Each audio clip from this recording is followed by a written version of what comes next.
ఊహించుకోండి, చేతిలో అప్పుడే వచ్చిన డిగ్రీ పట్టా పట్టుకుని కళాశాల బయటకు వస్తారు. మ్మ్, ఎన్నో ఆశలుంటాయి. కాని బయట మార్కెట్ చూస్తే ఆ డిగ్రీ సర్టిఫికెట్కి ఎవరూ పెద్దగా విలువివ్వడం లేదు. అవును, అదొక చేదు నిజం.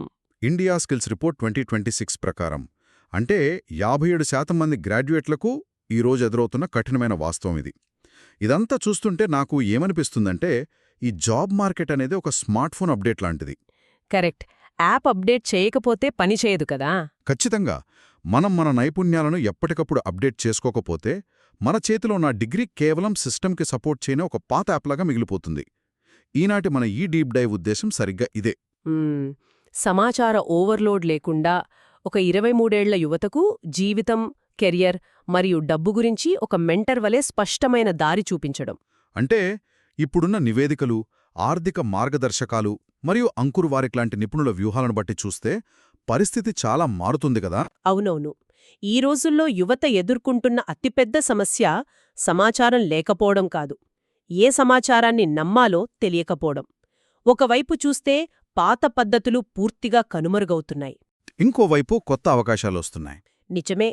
మన ముందున్న ఈ పరిశోధనా పత్రాలను లోతుగా గమనిస్తే ఒక విషయం స్పష్టమవుతోంది. ఈ రోజుల్లో కేవలం ఒక డిగ్రీ సర్టిఫికెట్ పట్టుకుని వెళ్తే ఎవరూ ఎర్రతివాచి పరచరు.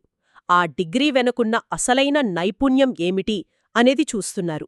అంటే త్వరగా మారుతున్న పరిస్థితులకు తగ్గట్టు ఎంత వేగంగా కొత్త విషయాలు నేర్చుకోగలవు అనేదే కంపెనీలు చూస్తున్నాయంటారు. అవును. ఒక వ్యక్తి జీవితానికి, వారి ఆర్థిక భవిష్యత్తుకు పునాది వేసే 23 ఏళ్ల వయసులో తీసుకునే నిర్ణయాలు చాలా కీలకం. అందుకే కేవలం పైపైన సలహాలు కాకుండా అసలు మార్కెట్ ఎటు వెళ్తోంది అనేది ఆచరణాత్మకంగా చూద్దాం. ముందుగా ఈ మార్కెట్ పరిస్థితిని కాస్త లోతుగా విశ్లేషిద్దాం. ఎక్కడ చూసినా ఎవరినడిగినా మార్కెట్లో ఉద్యోగాలు లేవు అని ఒకటే మాట వినిపిస్తుంది. కానీ అది పూర్తిగా నిజం కాదు. అదే కదా, ఇక్కడే ఒక విరుద్ధమైన విషయం కనిపిస్తోంది. గూగుల్, యాపిల్, ఇన్ఫోసిస్ లాంటి పెద్ద కంపెనీలు డిగ్రీల కంటే స్కిల్స్ ఫస్ట్ విధానానికి, అంటే నైపుణ్యానికే పెద్దపీట వేసే విధానానికి మారుతున్నారు. మరి మన విద్యా వ్యవస్థ ఇంకా పాత పద్ధతుల్లోనే 10 పేజీల జవాబులు రాయించి మార్కుల వెంట ఎందుకు పరుగెడుతోంది? విద్యావ్యవస్థ మారడానికి దశాబ్దాల సమయం పడుతుంది. కానీ పరిశ్రమల అవసరాలు ప్రతి 6 నెలలకొకసారి మారిపోతున్నాయి. ఉద్యోగాలు లేవు అనడం వాస్తవానికి ఒక పెద్ద అపోహ. అంటే ఖాళీలున్నాయంటారా? చాలా ఉన్నాయి. మన ఇండియా స్కిల్స్ రిపోర్ట్ 2026 నివేదికలో ఒక ఆశ్చర్యకరమైన గణాంకముంది. ఈ సంవత్సరం మొదటి త్రైమాసికంలోనే సుమారు 2.3 కోట్ల ఉద్యోగ ఖాళీలు భర్తీ కాలేదు. బాబోయ్, 2 కోట్ల పైనేనా? అవును. అంటే కంపెనీల దగ్గర డబ్బుంది, వాళ్లు ఉద్యోగాలివ్వడానికి సిద్ధంగా ఉన్నారు. కాని ఆ కుర్చీలో కూర్చుని ఆ పని చేయగల సరైన నైపుణ్యం ఉన్నవారు దొరకడం లేదు. కాలేజీలు నేర్పిస్తున్న సిలబస్కి ఈరోజు కార్పొరేట్ ప్రపంచం అడుగుతున్న ప్రాక్టికల్ పనులకి చాలా గ్యాప్ ఉంది. బా, ఇది చాలా పెద్ద గ్యాప్. అందుకే పట్టణ ప్రాంతాల్లో యువత నిరుద్యోగ రేటు 17.9% ఉండటానికి ప్రధాన కారణం ఈ నైపుణ్యాల కొరతే. కరెక్ట్. దీనికి తోడు 2030 నాటికి 69% ఉద్యోగాలు ఏదో ఒక రూపంలో ఆటోమేషన్ వల్ల ప్రభావితమవుతాయని హెచ్చరికలున్నాయి. కంపెనీలు పదే పదే ఒకేలా చేసే పనులను యంత్రాలకు అప్పగిస్తున్నాయి. అంటే డిగ్రీలున్నా స్కిల్స్ లేకపోతే నిరుద్యోగమే. ఈ కఠినమైన వాస్తవం అర్థమయ్యాక అసలు ఆటోమేషన్ బారిన పడకుండా డిమాండున్న వైపు ఎలా వెళ్లాలి అన్నది ముఖ్యం కదా. ఖచ్చితంగా. భవిష్యత్తులో సురక్షితంగా ఉండే ఉద్యోగాలేంటో తెలుసుకుంటే దానికి తగ్గట్టు ఇప్పటినుంచే సిద్ధపడొచ్చు కదా. అసలు బెస్ట్ కెరియర్ ఆప్షన్స్ ఏంటి అంటారు? రాబోయే 4 ఏళ్లలో అంటే 2026 నాటికి అత్యధిక డిమాండ్ ఉన్న రంగాలు చూస్తే అందులో మొదటి స్థానంలో artificial intelligence, machine learning, data science ఉన్నాయి. అలాగే సైబర్ సెక్యూరిటీ కూడా. ఈ రంగాల్లో ఎందుకు అంత డిమాండ్ ఉంది? సురక్షితంగా ఉంచడం అనేది ప్రతి కంపెనీకి ఇప్పుడు ప్రాణసంకటంగా మారింది. డిమాండ్ ఎక్కువగా ఉండి సప్లై తక్కువగా ఉండటం వల్ల ఈ రంగాల్లో ఉన్నవాళ్ళకి సాధారణ సాఫ్ట్వేర్ ఇంజనీర్ల కంటే 20-30% ఎక్కువ జీతమొస్తోంది. ఓ, అదొకటుందా? అవును. మరోవైపు గ్రీన్ ఇన్ఫ్రాస్ట్రక్చర్ రంగం, పర్యావరణం గురించి ప్రపంచం మొత్తం మాట్లాడుతున్న ఈ సమయంలో సోలార్ ప్యానెల్స్ ఇన్స్టాల్ చేసే టెక్నీషియన్లు, ఎలక్ట్రిక్ వెహికల్ మెకానిక్లకు విపరీతమైన డిమాండ్ పెరిగింది. అంటే కేవలం టెక్ ఉద్యోగాలే కాదు? ఖచ్చితంగా కాదు. 10 నిమిషాల్లో సరుకులు ఇంటికి తెచ్చే క్విక్ కామర్స్ విభాగంలో లాజిస్టిక్స్ చూసుకునే ఫ్లీట్ మేనేజర్లకు కూడా ఎక్కడా లేని డిమాండ్ ఉంది. ఇక్కడ ఒక ఆసక్తికరమైన విషయం మాట్లాడుకోవాలి. అందరూ టెక్నాలజీ, కోడింగ్ అంటారు కానీ ఒక కారుకు స్టీరింగ్ వీల్ టెక్నాలజీ అనుకుంటే సేల్స్, ఆపరేషన్స్ మరియు హెచ్ఆర్ అనేవి ఆ కార్ను ముందుకు నడిపించే ఇంజిన్ లాంటివి కదా. చాలా చక్కటి పోదిక చెప్పారు. అంటే ఒక ఏ ప్రోడక్ట్ ఎంత అద్భుతంగా ఉన్నా దాన్ని కస్టమర్కి అర్థమయ్యేలా చెప్పి అమ్మడానికి మనుషులు కావాలి. కాబట్టి నాన్ టెక్ రంగాలకు కూడా డిమాండ్ ఎప్పటికీ తగ్గదు అనిపిస్తుంది. 100% ప్రతి ఒక్కరూ సాఫ్ట్వేర్ ఇంజనీర్ అవ్వాల్సిన అవసరం లేదు. ఏ వ్యాపారానికైనా అమ్మకాలు అంటే సేల్స్ అనేది వెన్నుముక. ఒక కస్టమర్ కోపం వచ్చినప్పుడు వారితో ఎలా మాట్లాడాలి అనేది ఏ యంత్రం పూర్తిగా రీప్లేస్ చేయలేదు. అవును, ఎమోషనల్ కనెక్షన్ కదా అది. అదే అందుకే health care support, supply chain management లాంటి నాన్ టెక్ ఉద్యోగాలకు ఎప్పటికీ డిమాండ్ ఉంటుంది. ఇంకో విషయం ఏంటంటే అధిక జీతాలు సంపాదించడానికి ఎప్పుడూ పెద్ద పెద్ద డిగ్రీలు అవసరం లేదు. అంటే ఆల్టర్నేటివ్స్ చాలా ఉన్నాయంటారా? అవునండి. Digital marketing, real estate agency, commercial driving, drone operating, content creation లాంటి వాటిలో డిగ్రీతో సంబంధం లేకుండానే లక్షల్లో ఆదాయం సంపాదిస్తున్నవారున్నారు. ప్లంబర్ లేదా ఎలక్ట్రీషియన్ లాంటి స్కిల్డ్ ట్రేడ్స్ కూడా ఇందులోకే వస్తాయి. డిగ్రీ లేకపోయినా పర్వాలేదు కానీ నైపుణ్యాలు కావాలి అంటున్నాం. మరి ఒక 23 ఏళ్ల యువత ఇప్పుడు ఆ గమ్యస్థానాన్ని చేరుకోవడానికి ఏ స్కిల్స్ నేర్చుకోవాలి? చాలా మంచి ప్రశ్న. ఇక్కడ బయటున్న ఒక భయాన్ని కూడా అడగాలి. అందరూ ఆర్టిఫిషియల్ ఇంటెలిజెన్స్ మన ఉద్యోగాలు లాగేసుకుంటుంది అని భయపడుతున్నారు. కాని నాకనిపించేదేంటంటే ఏఐ నేరుగా ఉద్యోగాలను తీసేయదు. ఏఐని వాడటం తెలిసిన వ్యక్తి దాన్ని వాడటం తెలియని వ్యక్తి యొక్క ఉద్యోగాన్ని తీసుకుంటాడు అని. మీ విశ్లేషణ చాలా ఖచ్చితమైనది. ఏఐ అనేది ఒక శత్రువు కాదు. అది ఒక పవర్ఫుల్ టూల్. ఒకప్పుడు క్యాలిక్యులేటర్ వచ్చినప్పుడు అకౌంటెంట్లు భయపడ్డారు. కానీ క్యాలిక్యులేటర్ వాడటం నేర్చుకున్నవారు మరింత వేగంగా పనిచేశారు కదా. అవును, నిజమే. ఇప్పుడు ఏఐ కూడా అంతే. ఈ పోటీ ప్రపంచంలో నిలదొక్కుకోవాలి అంటే ఒక వ్యక్తి టీ-షేప్డ్ ప్రొఫెషనల్గా ఎదగాలి. టీ-షేప్డ్ ప్రొఫెషనల్ అంటే? ఇంగ్లీష్ అక్షరం టీ ఆకారంలో నిలువుగీత దేన్ని సూచిస్తుందంటే ఏదైనా ఒక రంగంలో లోతైన ప్రావీణ్యం. అడ్డగీత అనేది ఇతర అనుబంధ రంగాల గురించి ప్రాథమిక అవగాహన. అర్థమవుతుంది. ఉదాహరణకు మీరొక మార్కెటింగ్ నిపుణుల్లో అనుకుందాం. మార్కెటింగ్లో మీకు పూర్తి పట్టు ఉండాలి, ఇది నిలువుగీత. కాని అదే సమయంలో బేసిక్ గ్రాఫిక్ డిజైన్ ఎలా చేయాలి, డేటాను ఎలా విశ్లేషించాలి అనే కనీస అవగాహన కూడా ఉండాలి, ఇది అడ్డగీత. ఓ, దీనివల్ల కంపెనీకొక మల్టీ టూల్లాగా ఉపయోగపడతారన్నమాట. ఈ టీ-షేప్డ్ స్కిల్స్తో పాటు ఈ రిపోర్ట్స్లో డిజిటల్ సర్వైవల్ స్కిల్స్ అనే పదం పదే పదే కనిపిస్తోంది. ఇది కేవలం స్మార్ట్ ఫోన్ వాడటం గురించేనా? కానే కాదు. స్మార్ట్ ఫోన్ వాడటమంటే కేవలం సోషల్ మీడియాలో రీల్స్ చూడటం కాదు. ఈ రోజుల్లో డిజిటల్ సర్వైవల్ స్కిల్స్ అంటే ఒక కొత్త ప్రదేశానికి వెళ్లడానికి ఖచ్చితంగా జీపీఎస్ వాడగలగడం, ఇంటర్నెట్లో ఫేక్ న్యూస్ని పసిగట్టడం, ఆన్లైన్లో మన డేటాను సురక్షితంగా ఉంచుకోవడం కూడా కదా. అవును. మరియు ఇండస్ట్రీలో సెక్యూరిటీ మాన్యువల్స్ చదవడానికి కనీస ఇంగ్లీష్ పరిజ్ఞానం ఉండటం. వీటికి తోడు ఎమోషనల్ ఇంటెలిజెన్స్ అంటే మన భావోద్వేగాలను అదుపులో ఉంచుకుంటూ ఇతరులతో కలిసి పనిచేయడం లాంటివి చాలా ముఖ్యం. అంటే పరిస్థితులకు తగ్గట్టు త్వరగా అలవాటు పడే తత్వం, అదే అడాప్టబిలిటీ లాంటివి రాబోయే రోజుల్లో మిమ్మల్ని ఎప్పుడూ ముందు వరుసలో నిలబెడతాయి అంటారు. ఖచ్చితంగా ఇవే మిమ్మల్ని కాపాడేవి. ఈ నైపుణ్యాలన్నీ నేర్చుకున్నాం, బానే ఉంది. కానీ వీటిని ఉపయోగించి వాస్తవానికి డబ్బు ఎలా సంపాదించాలి? ఇక్కడ నాకొక పోలిక చెప్పాలనిపిస్తోంది. చెప్పండి. యువతలో ఎప్పుడూ ఒక గందరగోళం ఉంటుంది. ఉద్యోగం చెయ్యాలా, వ్యాపారం ప్రారంభించాలా అని. అనుభవం లేకుండానే నేరుగా స్టార్టప్ పెట్టేయాలి అనుకోవటం. ఒక్కసారి కూడా సినిమా సెట్కి వెళ్లకుండా నేరుగా నేను సినిమా డైరెక్ట్ చేస్తాను అనడం లాంటిది. నిజమే, అది చాలా రిస్క్. ముందు వేరే వాళ్ల దగ్గర పనిచేసి ఆ పనిలోని మెలకువలు నేర్చుకోవడం లాజికల్ గదా. అది నిజం. 23 ఏళ్ల వయసులో వ్యాపారం చేయాలనే ఆసక్తి ఉండటం చాలా మంచిదే. కానీ ముందుగా ఒక ఉద్యోగంతో ప్రారంభించటమనేది అత్యంత సురక్షితమైన నిర్ణయం. ఎందుకంటే ఉద్యోగమనేది కేవలం జీతం కోసం కాదు గదా. అవును, అది ఒక ఫ్రీ ట్రైనింగ్ క్యాంప్ లాంటిది. ఇతరుల డబ్బుతో అంటే మీకు జీతమిస్తున్న కంపెనీ వనరులతో పరిశ్రమల సిస్టమ్స్ ఎలా పనిచేస్తాయి అనేది మీరు ప్రాక్టికల్గా నేర్చుకోవచ్చు. క్లయింట్స్తో ఎలా మాట్లాడాలి, ఒకవేళ నష్టం వస్తే దాన్ని ఎలా ఎదుర్కోవాలి అనేది కూడా నేర్చుకోవచ్చు. కరెక్ట్. ఒకవేళ వెంటనే ఆశించిన స్థాయిలో ఫుల్ టైం ఉద్యోగం రాకపోతే ఖాళీగా కూర్చోకుండా గిగ్ ఎకానమీలో అడుగుపెట్టాలి. ఈ గిగ్ ఎకానమీ గురించి కొంచెం వివరంగా చెప్పండి. చాలామందికి ఇది కేవలం డెలివరీ బాయ్స్కి సంబంధించింది అనే అభిప్రాయం ఉంది. గిగ్ ఎకానమీ అంటే కేవలం డెలివరీ పనులు మాత్రమే కాదు, ఫ్రీలాన్సింగ్ చేయడం, ఆన్లైన్లో కంటెంట్ రాయడం, విదేశీ విద్యార్థులకు ఆన్లైన్ ట్యూషనింగ్ చెప్పడం లాంటివన్నీ ఇందులోకే వస్తాయి. అవునా, ఇన్నున్నాయా? అవును. ఒకవేళ స్విగ్గీ లేదా జొమాటోలో పార్ట్ టైం డెలివరీ చేసినా తప్పులేదు. ఎందుకంటే అది మీకు కస్టమర్ ఇంటరాక్షన్ నేర్పిస్తుంది, సమయాన్ని ఎలా మేనేజ్ చేయాలో నేర్పిస్తుంది. అన్నిటికంటే ముఖ్యంగా ఖాళీగా ఉంటూ డిప్రెషన్లోకి వెళ్లకుండా చేతిలో కొంత డబ్బుందనే ధైర్యాన్ని ఇస్తుంది కదా. సరిగ్గా చెప్పారు. ఈ గిగ్ వర్క్ అనేది మీ అసలు లక్ష్యానికి ఒక మెట్టులాగా ఉపయోగపడాలి. సంపాదన మొదలయ్యాక అసలు సమస్య వస్తుంది కదా. ఇక్కడే నాకెప్పుడూ ఒక ఆశ్చర్యం కలుగుతుంది.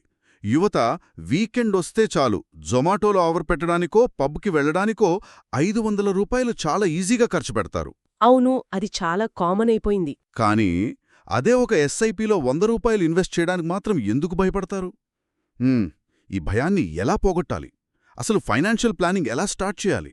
ఆ భయానికి ప్రధాన కారణం ఫైనాన్స్ అనగానే అది ఒక పెద్ద మ్యాథమెటిక్స్ సబ్జెక్ట్ అని, లక్షలు ఉంటేనే షేర్ మార్కెట్లోకి వెళ్ళాలి అని అపోహ. ఓ, అలా అనుకుంటారా? అవును, కానీ మొదటి జీతం వచ్చినప్పట్నుంచే ప్రతి ఒక్కరూ పాటించవలసిన ఒక సులభమైన సూత్రముంది. అదే 50-30-20 రూల్, అంటే 50-30-20 రూల్ అన్నమాట. ఆ రూలేంటో కొంచెం వివరిస్తారా? తప్పకుండా. మనకు వచ్చే నెలవారీ ఆదాయంలో 50% ఇంటి అద్దె, కిరాణా, కరెంట్ బిల్ లాంటి తప్పనిసరి అవసరాలకు కేటాయించాలి. 30% సినిమాలు, బట్టలు, బయట తినడం లాంటి కోరికలకు ఉంచాలి. ఇక మిగిలిన 20% ఖచ్చితంగా పొదుపు లేదా పెట్టుబడికి కేటాయించాలి కదా. ఖచ్చితంగా. దీంట్లో మొదటి అడుగు ఎమర్జెన్సీ ఫండ్ ఏర్పాటు చేసుకోవడం. ఈ ఎమర్జెన్సీ ఫండ్ అనేది ఎందుకు అంత కీలకమంటారు? ఇది లేకపోతే ఏమవుతుంది? ఎమర్జెన్సీ ఫండ్ అంటే మన నెలవారీ ఖర్చులకి కనీసం 6 నెలలకి సరిపడా డబ్బును ఒక సేవింగ్స్ అకౌంట్లో లేదా వెంటనే తీసుకునే వీలున్న లిక్విడ్ మ్యూచువల్ ఫండ్లో ఉంచడం. అంటే రేపు పొద్దున్న ఊహించని విధంగా ఉద్యోగం పోయిందనుకోండి.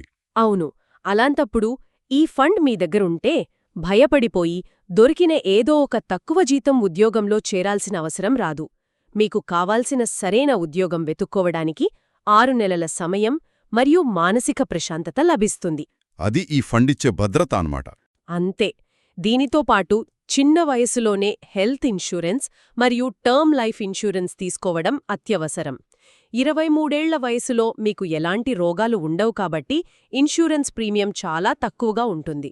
రేపు ఏదైనా ప్రమాదం జరిగితే ఎమర్జెన్సీ ఫండ్ అంతా హాస్పిటల్ బిల్లులేకే కరిగిపోకుండా ఈ ఇన్సూరెన్స్ ఒక కవచంలా కాపాడుతుంది కదా. ఖచ్చితంగా. మరి పెట్టుబడి విషయానికొస్తే ఇందాక నేను అన్నట్లు ఆ 100 రూపాయల ఎస్ఐపి గురించి చెప్పండి. ఈ రోజుల్లో పెట్టుబడి పెట్టడానికి పెద్దగా డబ్బు అక్కర్లేదు. జార్, గ్రో, మల్టిపుల్ లాంటి మైక్రో ఇన్వెస్టింగ్ యాప్స్ ద్వారా కేవలం 100 రూపాయలతో కూడా మనం ఇన్వెస్ట్ చేయడం మొదలుపెట్టవచ్చు. అవును, ఈ యాప్స్ చాలా సింపుల్గా ఉంటున్నాయి. ఇక్కడ యువత అర్థం చేసుకోవాల్సిన మ్యాజిక్ కాంపౌండింగ్. ఉదాహరణకు మీరొక 1000 రూపాయలు పెట్టుబడి పెడితే దానిమీద వచ్చే వడ్డీకి మళ్లీ వడ్డీ కలిసి వస్తుంది. ఎంత చిన్న వయసులో ఈ కాంపౌండింగ్ సైకిల్ స్టార్ట్ చేస్తే ఒక 15 ఏళ్ల తర్వాత అదొక మహావృక్షంలాగా మారుతుంది. అవును. అయితే ఇక్కడ అందరూ చేసే ఒక పొరపాటు గురించి చెప్పాలి. అదే లైఫ్ స్టైల్ ఇన్ఫ్లేషన్. అంటే మనకు జీతం పెరిగిన ప్రతిసారి దానికి తగ్గట్టుగానే మన ఖర్చుల్ని పెంచుకోవడం గదా. సరిగ్గా చెప్పారు. 20,000 జీతం ఉన్నప్పుడు బైక్ మీద వెళ్లిన వ్యక్తి 50,000 జీతం రాగానే కార్ ఈఎంఐ కట్టడం మొదలుపెడతాడు. దీనివల్ల జీతం పెరిగినా మీ దగ్గర మిగిలేది 0. జీతం పెరిగినప్పుడు మన పెట్టుబడులు పెరగాలి కానీ మన బ్రాండ్ల ఖర్చులు కాదు. నిజమే. ఈ ఆర్థిక క్రమశిక్షణ పాటించాలన్నా, నైపుణ్యాలు పెంచుకోవాలన్నా ఒక బలమైన మైండ్ సెట్ కావాలి. ఇక్కడ కెరియర్ వ్యూహకర్త అంకుర్ వారికు చెప్పిన CGI ఫ్రేమ్వర్క్ గురించి చదివాను. అదొక మంచి అప్రోచ్. కానీ ఇక్కడ నాకొక అభ్యంతరముంది.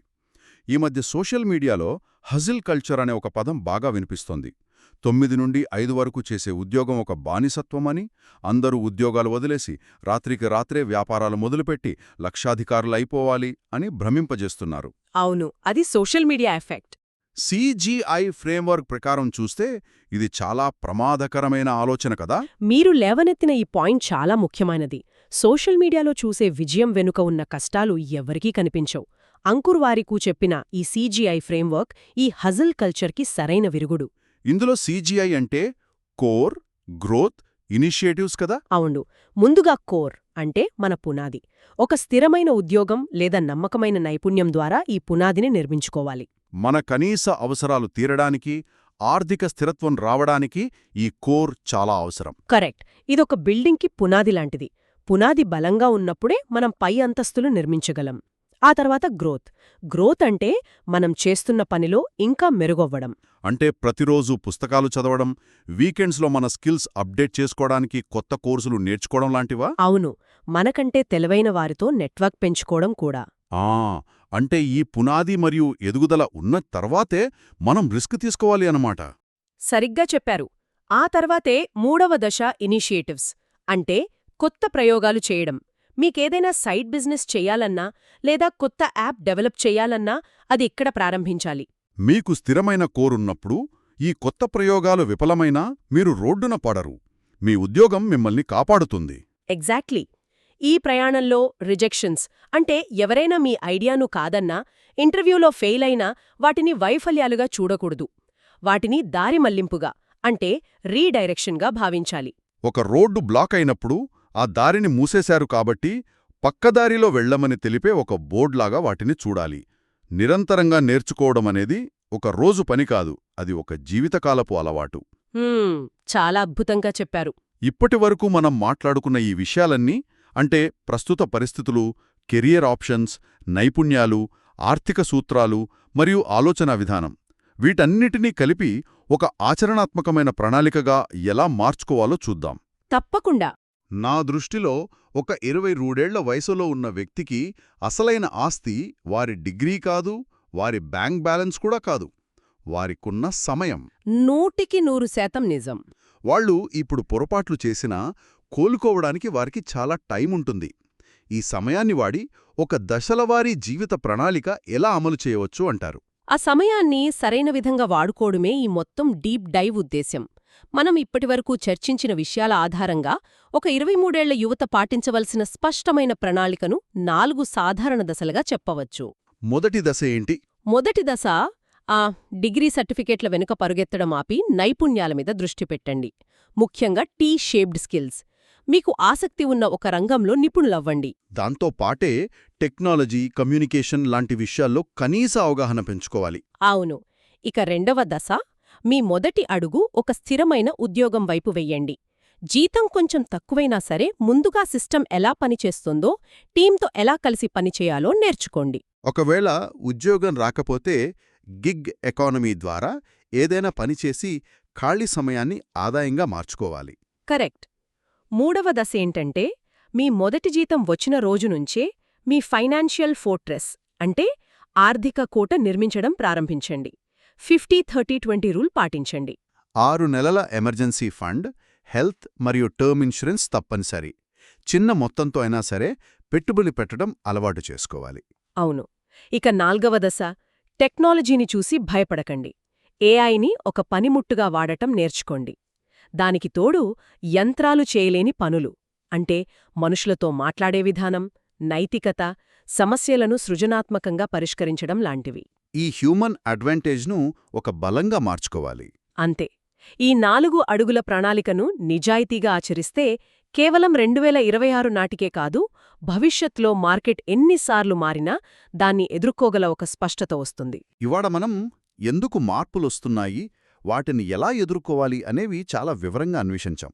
ఈ విశ్లేషణ విన్న తర్వాత నా భవిష్యత్తు నా చేతుల్లోనే ఉంది, నేనిప్పుడు ఏమి చెయ్యాలో నాకు స్పష్టత వచ్చింది అనే ఒక ధైర్యం ఖచ్చితంగా వస్తుందని నేను నమ్ముతున్నాను. అవును, అది చాలా ముఖ్యం. అయితే ఈ చర్చ ముగించే ముందు ఒక చిన్న ఆలోచనను మీ మనసులో వదిలి వెళ్ళాలి అనుకుంటున్నాను.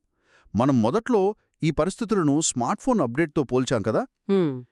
ఒకవేళ ఆ అప్డేట్లో భాగంగా రాబోయే 5 ఏళ్లలో ఏఐ మరియు ఆటోమేషన్ అన్ని రకాల టెక్నికల్ పనులను, కోడింగ్ను, లెక్కలను పూర్తిగా తమ ఆధీనంలోకి తీసుకుంటే అప్పుడేమవుతుంది? బహుశా 2030 నాటికి అత్యధిక జీతమిచ్చే ఉద్యోగాలు కోడింగ్ లేదా సాఫ్ట్వేర్కి సంబంధించినవి కాకుండా కేవలం మనుషుల మధ్య ఉండే కరుణ, ఒకరినొకరు అర్థం చేసుకోవడం మరియు ముఖాముఖీ సంబంధాల మీద ఆధారపడిన పనులవుతాయా? చాలా ఆలోచించాల్సిన విషయమిది. అవును, the ultimate update is being human. ఏమో, ఒక యంత్రాల ప్రపంచంలో మనిషిగా ఉండటమే మన అతిపెద్ద బలం కాబోతోందా? దీని గురించి కాస్త ఆలోచించండి. మళ్ళీ కలుద్దాం.